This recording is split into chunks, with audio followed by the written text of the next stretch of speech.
Welcome. I'm Paul Sugarman, and this is the Instant Shakespeare Company. And today, I'm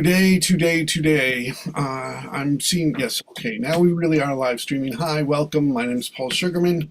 This is the Instant Shakespeare Company. And today we are celebrating Shakespeare because this is April 23rd, which is generally observed as Shakespeare's birthday. We don't know for sure that it really was his birthday. We know he was baptized on April 26th. It was usually a few days like after they were born. And but we do know he also died on April 23rd, 1616. And April 23rd is St. George's Day, the patron saint of England. So it makes a lot of sense to celebrate Shakespeare on this day. And so we just wanted to talk about why we love Shakespeare. I love Shakespeare. I mean, it's kind of crazy. I've been doing we're now in our 26th season of the Instant Shakespeare Company, where we read all of Shakespeare's plays every year. And we're always welcoming new people to read it. We do these readings on Zoom and also in person at various branches of the New York Public Library. And so what I just want to say is that I think that Shakespeare, even though it gives me a lot of satisfaction and fulfillment by being able to encounter the people. And I think that what really makes Shakespeare stand apart is because he took his stories from other things, and there's a lot of the stuff where from various speeches from his sources that, if people did it these days, it could be called plagiarism. But what he infused it with was a humanity and love for all of the characters he created, and just the great use of language. And his language is what communication is possible. And so I think by working on it, by speaking his speeches and thinking his thoughts, the thoughts that his words express so well, it really expands us as people and makes us better able to deal with difficult times, as as there are so many of them. So that's why we're going to do it. And so I'm just going to open the floor for people if they want to say something about Shakespeare or have something they'd like to do. Well, yes, I mean the beauty of the language and the sheer breadth of characters that Shakespeare created, and the humor, the philosophy in his writing. I mean, the breadth. I mean, come on.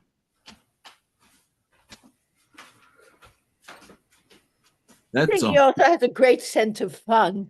I've been like looking at, I always loved the Merry Wives of Windsor, aside from the serious plays, which, or where he shows where the kings and queens, there's such avarice there. I think that's how you say the word. But I think he has a great picture of human beings. I think he really shows them their various aspects, when they're the good guys and when they're the bad guys and when they're somewhere in between and when they're gamesters. I think he gives us a good picture of ourselves, even though it's a long, long time ago. I think he's modern in that way. He supports women as much as he says women should be suppressed under men, but then he comes out and says, like women should, speak out and, so I think he just speaks for people. He's classical, he's eternal. Yeah, I think so. I think that is really one of the things, is that he has um, just such great thoughts and great ways of expressing those thoughts that it really affects us. And that's why one of the things that I really find very offensive is things like this, where they rewrite Shakespeare into modern words, and it's like, no, no, no, no. Why dumb Shakespeare down to our level, but why not let Shakespeare elevate us to his? So that's that's why I love doing things. We work from the first folio scripts a lot of times in the original texts, but the original language, he's the beginning of, it's early, but it's modern English.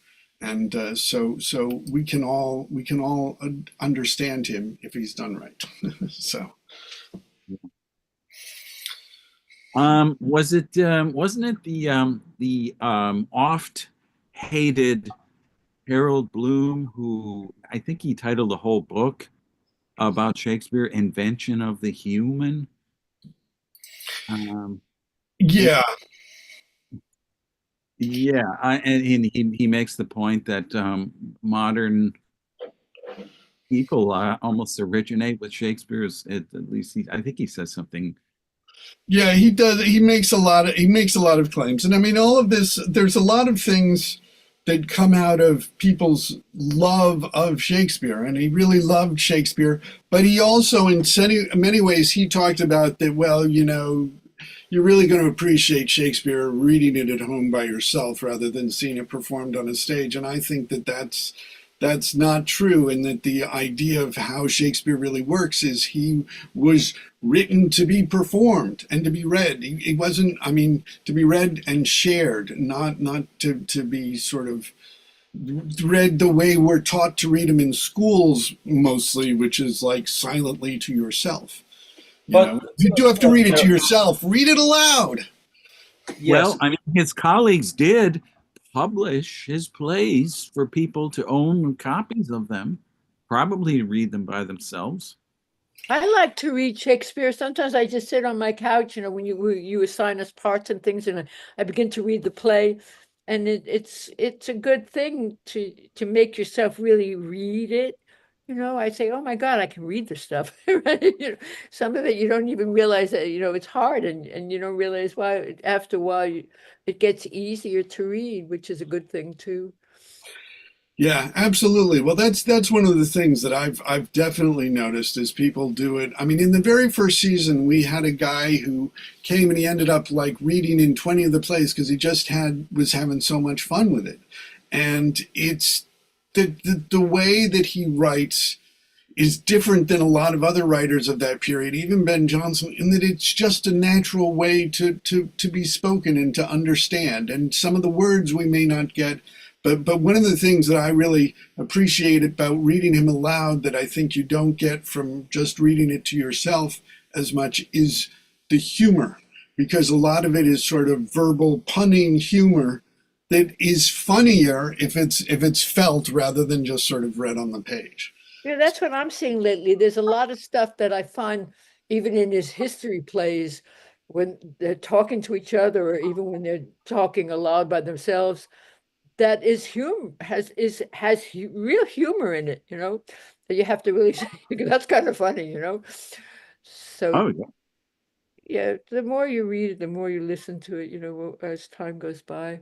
It's also a very, very good thing because it helps you with a lot of things. I seem to have sometimes a little trouble knowing how to say words, and it's good for your pronunciation too.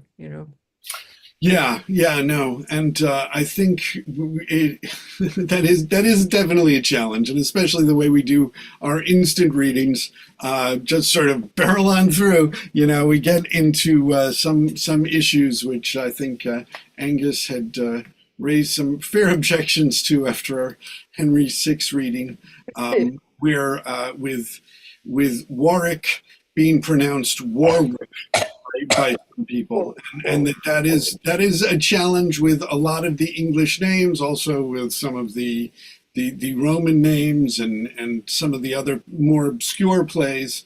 So it is good to go over that, and I think I'm going to sort of suggest from now on that if it's something where it's like somebody makes one mistake, you don't make a big deal out of it. But if it's become something consistent, that it's all right to sort of pause it to correct it, just so that we can enhance our knowledge of how to pronounce them, because a lot of these things we don't know how to pronounce. And my advice is always, if you're not sure how to pronounce it, just pronounce it with confidence.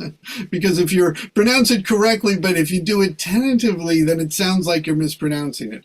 And if Mark you used to pronounce tell it me with, to go syllables, syllables, syllables. Just think that way, break it into syllables, so that you can begin to understand how to say something.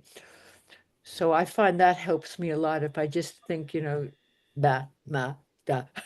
You know, I, it helps me, it feeds me to some degree. But the good thing is that we're on YouTube and actors watch it. And I don't know if people watch it. And if we do stop and say it right, but then they've learned something too. Yeah, yeah, no, I think that's a good way, but I mean there are there inevitably are going to be some issues, and there are some of the issues are sort of made worse by the folio, and some of them you can get actually good pronunciation guides from the way things are spelled in the folio, but you have to watch out for that extra E at the end, especially at the end of suit. I have a suite unto your majesty. No, no, no, you have a suit unto his majesty. What about that word dessert? Desert. That one gets me every time. And it's almost in all of its plays. It's like dessert. We eat dessert, desert, Desert. It's a crazy word that he uses it all the time. Have you noticed? I'm sure you've all noticed that. Yeah, yeah. I mean, his just desserts and such, but there. He uses it other ways too, right? Yeah, yeah. No, I yes, I am. You're right. You're right about that. And other words, because there's so many words, but it is useful then to sound them out and the syllables, and sometimes it'll do it because sometimes he'll do their names like Diomed and Diomedes, where he will like use the same name, the name for the same person, but there'll be like a 3-syllable version and a 2-syllable version, depending on what's going to fit the line better. And so there's that sort of thing, and actually that's one of the things that the folio is useful in terms of the final sort of ed in a word, where it's like, is it lived or livid? That in the folio, usually, if it's just going to be pronounced lived, where you're not going to make it as a separate syllable, you'll just have an L-I-V apostrophe D. Whereas if it's supposed to be pronounced to be L-I-V-E-D, livid, or, I mean, that's not a great example of a word, but that's sort of the idea, and one of the ways that the folio can give you a clue on that. A lot of things rhyme too that you don't expect. Even in the history plays, I've noticed some things that in these long pieces, they actually hook into each other, like a poem, that, Yeah. I said, oh, this actually is rhyming on this line to this line, Yeah, well, and there's also, I do want to do more this year in terms of talking about original pronunciation, because that for me is also something that's very exciting about understanding things, is things that used to rhyme that don't rhyme anymore because we pronounce English differently. And so, anyways, hey, Jennifer, welcome. Hi. Welcome. Hi, Jackie, Mark, Ken. Hello. Hi. Happy holidays. Happy Yes, yes. Happy Shakespeare Day. That's the Yeah. Ken. Wow, your camera's working. Hi. Great. I was going to say before, sometimes it's better for us to just read Shakespeare because there are so many bad performances out there. I'm becoming more aware of that with the YouTube, seeing performances on YouTube.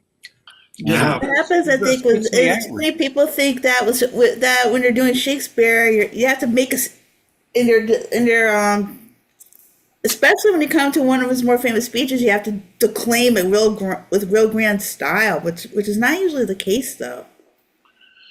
No, it's just bad acting. That's part of it. They don't understand, and the directors don't understand the plays. It makes me angry.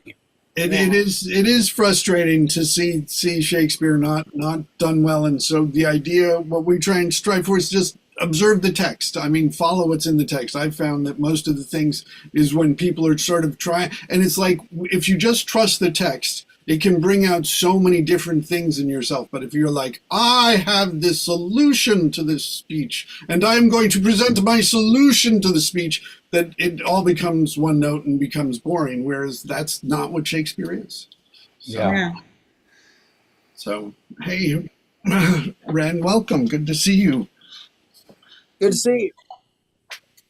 You So, know, I recently got a chance to see & Juliet, and a young friend of mine, it's his first tour, and I saw him out on the road. So I guess maybe as opposed to seeing it in New York, but seeing him out and about and seeing the audience's response to what, because it's a great book, it's a great exploration of just the story and what Will Shakespeare would have thought. Anyway, there's a section where there's a whole play on the whole banished and the whole thing on it, and it was cute, but I guess certainly coming at it as having more experience with Shakespeare and listening to the line and listening to how it's played in the scene, it's like, yeah, I can see how maybe it can be, the humor came out of it being not understood, but then it being understood, you know what I'm saying? I But think anyway, so. it was a great play on that whole take on the ED and the D and whether it's pronounced or not. Yeah. Hmm. It's a lot of fun. Great show. oh, cool. Yeah. No, there's also, I mean, that Shakespeare not only produced all of these plays, but there's so many other plays, so many different versions of his plays, the Yeah. various musicals that have been inspired, and West Side Story, Kiss Me Kate, and lots of other Yeah. things. Especially what the Public Theater had done, like the Two Gentlemen of Verona musical they did, which actually won like the Tony for Best Musical back then, and also they did the Love's Labor's Lost one, which I liked very much fairly recently. I So remember once seeing a version of the Comedy of Errors where they decided where they wanted to do, they decided to do it 60s style, which is really weird. So I mean, I guess you can do it that way, but I don't know. I don't know. So I wouldn't say it actually took away from the experience, but I don't know what it gave to the experience. mm, Yeah. yeah, no, that's sort of like, yeah, the idea of like where a director's concept gets in the way of just sort of like telling those stories and letting these speeches, letting this language do what it can, which is really wonderful and which is really special, especially when you see Shakespeare done, and Hmm. because it's even places where they really understand it, it's a different sort of relationship between actor and audience than we are sort of expect in the modern theater. I mean, because I've experienced that up at like Shakespeare and Company in Lenox, Massachusetts, and also and seen at the Shakespeare Center in their Blackfriars Theater. Where you really have this connection and the really good actors who can play on the audience as well, and that's what's so special. That's what makes theater so great, and so in a lot of ways it's like Zoom is like, yes, this isn't really theater because we're not really in the same place and doing it, but this is a virtual way in which we can get together when we can't all connect physically, but we I can still think celebrate theater. just a kind of an interesting take on what you said, Paul, was how, back in Shakespeare's day, how original practice, it was just the actors and they were focusing on the words, creating the story. And I feel like as, fast forward, you have all these instances where directors have come up with concepts to make it more palpable, more digestible for modern audiences. And that's like one end of the spectrum. But I feel like Zoom takes it back to the OP a little bit and especially what we do at Instant Shakespeare in the libraries, where it's just like it's the words and it's the Hmm. actors who are creating the story. And I found that definitely over COVID, when I participate in whatever readings, that you have the little boxes on screen and you're really super hyper focused on what is said, how it's said, can you visualize a story? And you know, some people will come in with props or a hat, and that would make it fun. But it's still the story that has to be propelled and seen by the folks speaking the language. You know, it's kind of wild. Yeah.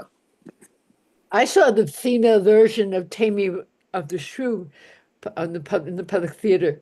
I I thought it was great. All the women played all the male parts, Yeah. you know, Cuccio and all those. I thought it was. Did anybody else see it? Oh yeah, I did. I did. It's so funny because that was like the year before Trump was elected, and and before they then had the very famous Trump Julius Caesar. But they start the Taming of the Shrew. They started with this beauty show, and it was sort of like somebody doing like a Trump voice, sort of announcing the women as part of like this kind of beauty pageant before the play began. And then yeah, Janet McTeer as Wasn't it great? yeah, I loved it. I thought awesome. everybody She was was just great. Yeah, she was. It was. It was very super very duper. strong, and yeah, Tanya Richardson. Really, it was. Yeah, it Yeah, was fun. It was a good one of the best ones I've seen there. I have to get there every year. You know, some years I don't, but I'm going to try. You know, yeah, yeah. Well, it should be exciting this year with finally being back in the newly redone Delacorte and such a great Oh cast. wow. The 12th night. I mean, What are they doing? 12th night, you said? 12th night. Yeah. Yeah, and it's great. They've got Lupita Nyong'o as Viola and her brother playing Sebastian. So that will be Really, her brother? yeah, yeah. Wow. Great. that So should be a great. You have a real play. brother sister team, but playing those siblings. yeah, yeah, and Peter Dinklage as Malvolio. So I mean it Great. looks to Hey, be but that's very funny. That would be very. I'm Peter going to really try Dinklage to get to as that. Malvolio. Oh my gosh. It's hard to get, it's really hard to get tickets to it sometimes. You really Yeah. have people wait for hours. That's why I haven't gone in a while. I've yeah. just occasionally, well, I had a friend who had tickets, and I don't know how I got tickets to see The Taming of the Shrew. I don't even remember how I ended up getting them, but it's not easy. No, but I mean, I but do believe that, I mean, the way it's in the past, I mean, now that I'm in New Jersey and I'm not in the city as much, I haven't, but they have a lottery, they have a digital lottery as well. And I think if you're also as a senior, you can sort of get another, and it gets you an extra chance at something. You know, just Aimed Day that, of, sure. I've always been lucky enough to get. It's like I go and I camp out, or I have a little picnic, and I'll go at 2 o'clock in the afternoon or 3 o'clock, and not everybody can do that, of course. But during the summer, for about 5, 6, 7 years straight, that's just what I did, and I But had 2 friends o'clock in come. the afternoon is good. That's a Yeah, good time to go. I come, I spread a blanket, and that little archway, that walkway that goes to the entrance, you're lining up along the path, and I sit in, and it's shaded, and I'm having my sandwich. I take a nap, and by the time 6 o'clock rolls around, tickets are released, and they go down the line handing out tickets, I think and maybe I've that's always how I gotten did it. in. Wow. I forgot. So my favorite was when Lithgow played Lear. I saw that one. I You saw saw that that one. Yeah. Yeah. That was a great I one. was a And little, I was it's tough to get. disappointed in that one for some reason. I don't know why. It just seemed off, but I might have seen it in the beginning performances, Mhm. you know. But Yeah. I remember what that was. My girlfriend got 2 tickets, and I got up there just in time, and I got to see it. And she was bored and decided to leave, so I ended up leaving too soon. Sure. Following her, which was stupid. I'll never do that again. Right. Anyway, Well, I have a yeah. class. I gotta go. Goodbye, everybody. Hey, Jackie, nice to see you. Nice to see everybody. I got a class online. Oh, yeah. Bye. Okay. That's great. That's great. But yeah, it's great to be in line for that if you can do it. Yeah. Yeah, and there's always lots of Shakespeare that'll go on in the summer and other places. I mean, there's in Carroll Gardens. I mean that Yeah. company there. Smith Street. Smith Street stage. Yes, they're excellent. And Yeah, I went there last summer. I'm looking forward to seeing what they're doing now. They're doing Henry V. oh, Oh, wow. Yes. wow. And the guy that runs that, I forget his name, but we were talking about you, Paul. He knows you. Jonathan Hopkins, is that I Jonathan? think that's it. Yeah, Yes. they're tremendous. Yeah, yeah. No, I I'm haven't. going to have to go see their Henry V. I'm glad you reminded me. Yeah. Yeah, because it's like there's the in addition Wow. to the main deal, the public theater, which has been there for such a long time, and actually. The very first few summers, my father was the photographer for Shakespeare in the Park before they had a stage when it was touring. Yeah. Right. Yeah, I think some of the earliest things they did was Two Gentlemen of Verona and Romeo and Juliet, and that Anne Mira and Jerry Stiller were in the company, and Anne Wow. played the nurse, and Jerry Stiller was Peter and Launce in Two Gents, and. And then my father said he was the photographer for Joseph Papp until there was like he took a picture of like Joseph Papp with this important fundraiser and it wasn't a good picture and so he got fired for that. So, but he did do a bunch of things which we donated to the public. But there's just so many other really excellent people who are really dedicated to Shakespeare and doing it. There's I mean the ones that do it up in the park by the soldiers and sailors monuments. And Drilling company, Hamilton Clancy, those guys over. He's got a spot down over Lower East Side, like a little Shakespeare in the parking lot. He calls it. oh right, Yeah. Shakespeare in the parking lot, yeah. And then he got a deal with New York Parks and Rec to do the spot in Bryant Park on the backside of the library. Uh-huh. That little space up there, I think he got a couple weekends to produce, like, I think he did Othello there, or he's done other stuff there. I'm sure you could go and see, but yeah. Yeah, no, that's great. That's great. And I mean, there's other, there's lots of places. There's Yeah, a lot of places. Yeah. lot of Shakespeare. So does anybody have any Shakespeare they'd like to share today?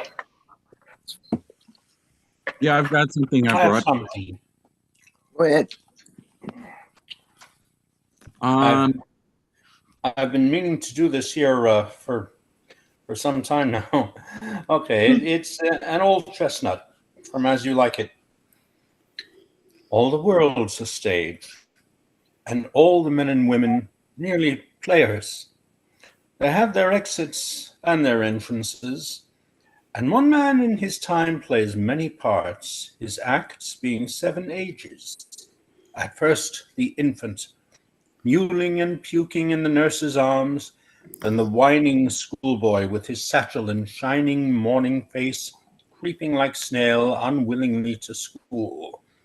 And then the lover, sighing like furnace, with a woeful ballad made to his mistress' eyebrow. Then a soldier, full of strange oaths and bearded like the pod, jealous in honor, sudden and quick in quarrel, seeking the bubble reputation even in the cannon's mouth. And then the justice, in fair round belly with good capon lined, with eyes severe and beard a formal cut, full of wise saws and modern instances, and so he plays his parts. The 6th age shifts into the lean and slippered pantaloon, with spectacles on nose and pouch on side, his youthful hose well saved, a world too wide for his shrunk shank, and his big manly voice turning again toward childish treble pipes and whistles in his sounds. Last scene of all, that ends this strange eventful history, is second childishness and mere oblivion. Sans teeth, sans eyes, sans taste, time's everything.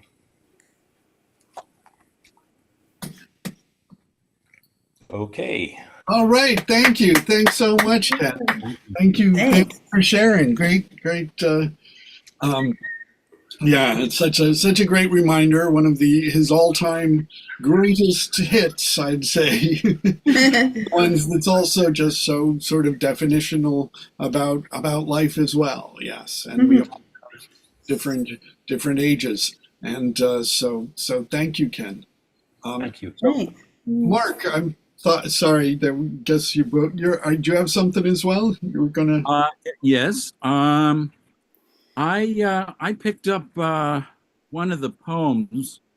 It's not a sonnet. It's one of the other poems. It's not too long or anything. It's called "The Phoenix and the Turtle." Turtle is actually means turtle dove, and it's got this rhyming scheme to it. I just wanted to say something about. It's got 4-line stanzas, and I guess it's called. I just looked this up a little while ago. It's called enclosed rhyme. It's ABBA, where lines 1 and 4 rhyme, and then the middle 2 lines, lines 2 and 3, rhyme with each other. So I just sort of picked this up. So the Phoenix and the Turtle. Let the bird of loudest lay on the sole Arabian tree, herald sad and trumpet be, to whose sound chaste wings obey.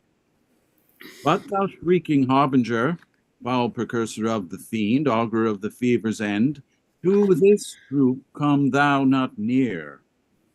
From this session interdict every fowl of tyrant wing, save the eagle feathered king, keep the obsequies so strict. Let the priest in surplice white, that definitive music can be the death divining swan, lest the requiem lack his right. And thou treble dated crow, that thy sable gender masked, with the breath thou giving and takest, mongst our mourners shalt thou go. Here the anthem doth commence, love and constancy is dead, Phoenix and the turtle fled, in a mutual flame from hence. So they loved as love in twain had the essence, but in one, two distincts, division none. Number there in love was slain. Hearts remote, yet not asunder, distance and no space was seen twixt this turtle and his queen, but in them it were a wonder. So between them love did shine, that the turtle saw his right, flaming in the phoenix sight. Either was the other's mine. Property was thus appalled, that the self was not the same, single nature's double name, neither two nor one was called.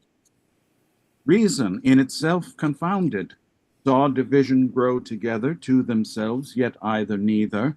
Simple were so well compounded, that it cried, how true a twain seemeth this concordant one. Love has reason, reason none, if what parts can so remain.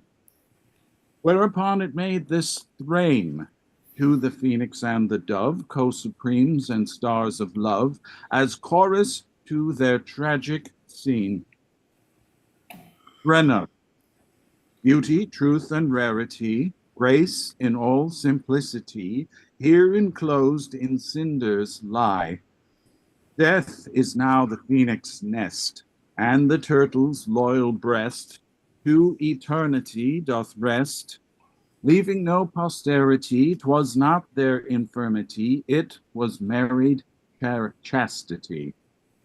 Truth may seem, but cannot be, beauty brag, but 'tis not she.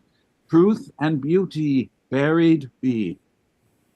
To this urn let those repair that are either true or fair, for these dead birds sigh a prayer.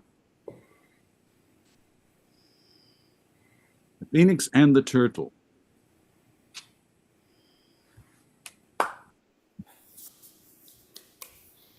Thank you, Mark. Thanks so much. Thank you. Mhm. I just thought I'd investigate something. So it's got a funny rhythm that seems to have. Yeah, Yeah. it does, and it's interesting. I'm not as familiar with his poetry. I mean, there's certain of the sonnets that I know. In a few years, we've done things where we've read all of the sonnets, and there's also Yeah, they're more well known. hmm But yeah, Harder too. yeah. So, um, so does anyone else have anything they'd like to share? Or? I'll try one. You got something, Jennifer? Yeah. Hello. Yeah, I'll give it a Welcome. try. Sure. All right, go ahead, Kitty, and then. You want me to go or Yeah. should one go? Go ahead. Want Go me ahead. to go? Okay, this will be the 82nd sonnet. Okay. Okay. I grant thou art not married to my muse, and therefore mayst without a taint o'erlook the dedicated words which writers use of their fair subject, blessing every book. Thou art as fair in knowledge as in hue, finding thy worth a limit past my praise, and therefore art enforced to seek anew some fresher stamp of the time-bettering days. And do so, love. Yet when they have devised what strained touches rhetoric can lend, thou, truly fair, wert truly sympathized in true plain words by thy true-telling friend.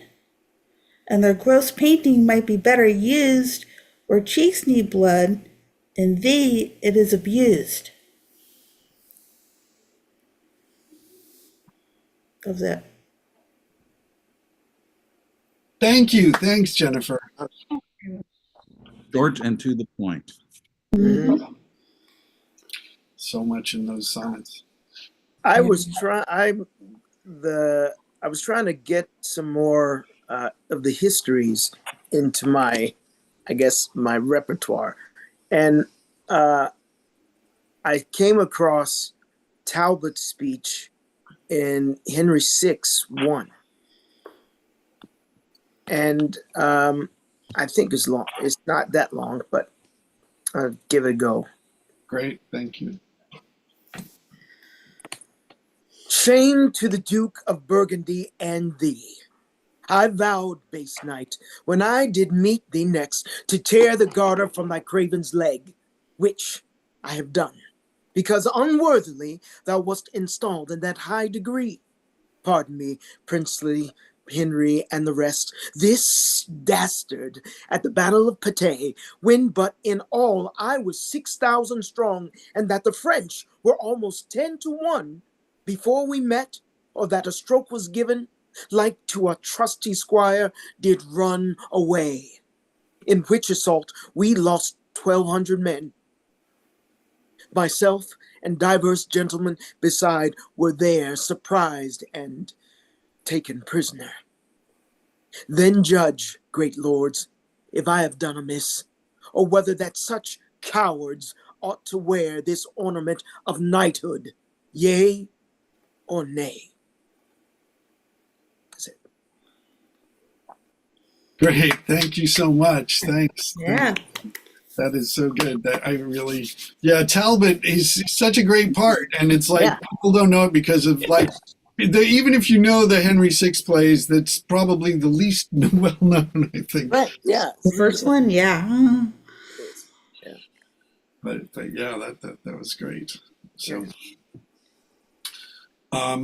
Kitty, welcome. Did you have something you want to share? No, Okay. I'm just visiting to hear you guys. Okay. Okay.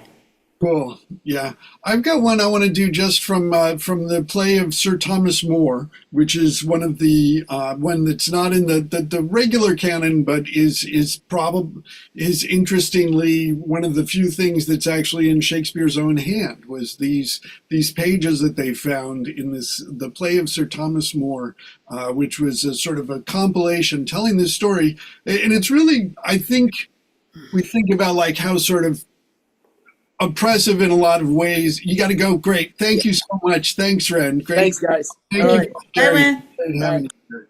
All right. And so I just think that it's interesting in that it was this manuscript of this play that was never produced that they found, and they found various writers had written parts of it, and then somebody identified Hand D as Shakespeare, and that that he wrote this. Basically, there's this one sort of soliloquy of Thomas More's, and also this big scene where with the people are rioting against the immigrants, and this speech is what Moore says in reply to them.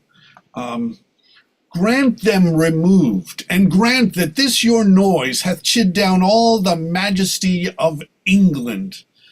Imagine, you see the wretched strangers, their babies at their backs and their poor luggage, plodding to the ports and coasts for transportation, and that you sit as kings in your desires, authority quite silent by your brawl, and you in ruff of your opinions clothed. What had you got? I'll tell you. You had taught how insolence and strong hand should prevail, how order should be quelled, and by this pattern not one of you should live an aged man, for other ruffians as their fancies wrought, with self-same hand, self-reasons, and self-right would shark on you, and men like ravenous fishes would feed on one another. Let me set up before your thoughts, good friends, on supposition, which, if you will mark, you shall perceive how horrible a shape your innovation bears. First, 'tis a sin which oft the apostle did forewarn us of, urging obedience to authority, and 'twere no error if I told you all, you were in arms against your God himself. God forbid that, nay, certainly you are, for to the king God hath his office lent, of dread, of justice, power, and command, hath bid him rule, and willed you to obey. And to add ampler majesty to this, he hath not only lent the king his figure, his throne and sword, but given him his own name, calls him a god on earth. What do you then, rising against him that God himself installs, but rise against God? What do you to your souls in doing this? Oh, desperate as you are, wash your foul minds with tears, and those same hands that you like rebels lift against the peace, lift up for peace, and your unreverent knees make them your feet to kneel to be forgiven. Tell me but this. What rebel captain, as mutinies are incident by his name, can still the rout? Who will obey a traitor? Or how can well that proclamation sound when there is no addition but a rebel to qualify a rebel? You'll put down strangers, kill them, cut their throats, possess their houses, and lead the majesty of law in line to slip him like a hound. Say now the king, as he is clement, if the offender mourn, should so much come to short of your great trespass as but to banish you, whither would you go? What country, by the nature of your error, should give you harbor? Go you to France or Flanders, to any German province, to Spain, to Portugal, nor, nay, anywhere that not adheres to England? Why, you must needs be strangers. Would you be pleased to find a nature of such barbarous temper that breaking out in hideous violence would not afford you an abode on earth, whet their detested knives against your throats, spurn you like dogs, and like as if that God owed not, nor made you, nor that the claimants were not all appropriate to your comforts, but chartered unto them? What would you think to be thus used? This is the stranger's case, and this your mountainous inhumanity. So Very nice. could go on, but that's the gist of it. Wow. There's a word for you, chid. Chid them. Yes. There's a lot of really great words, and I think also it's like in the as you like it, all the world's a stage. Just using without just saying sans this, I mean, which is obviously some from French, but not much used in English nowadays, other than amongst Shakespeareans who are familiar with it. I gotta go. Bye. Okay. Bye, Kitty. Thanks for Bye, stopping Kitty. by. Yeah, Bye. we're going to do tonight. We're going to do another one, sort of starting like 7-ish, and then at 8 o'clock we'll do Comedy of Errors, and just we'll cast it based on who's there and what they want to do, and we may even do reverse gender. So we'll see. Yeah, I think I was planning to come to the Comedy of Errors. Great. Bye. Bye bye. Okay. Bye, Kitty. Okay. All right. So is there anything else anybody else wants to share? So I guess it does it. I have to go myself, but I will be in later tonight. okay, great. All right. Okay. See See you later. Thank you. Okay. Thank you. Bye, guys. Bye. Okay. Well, All right. yep. And so, yeah, let me just, if you're interested, I'm going to just, before we end the live stream, in participating, email instantshakespeare@gmail.com. Our motto is Shakespeare for everyone. And thank you all.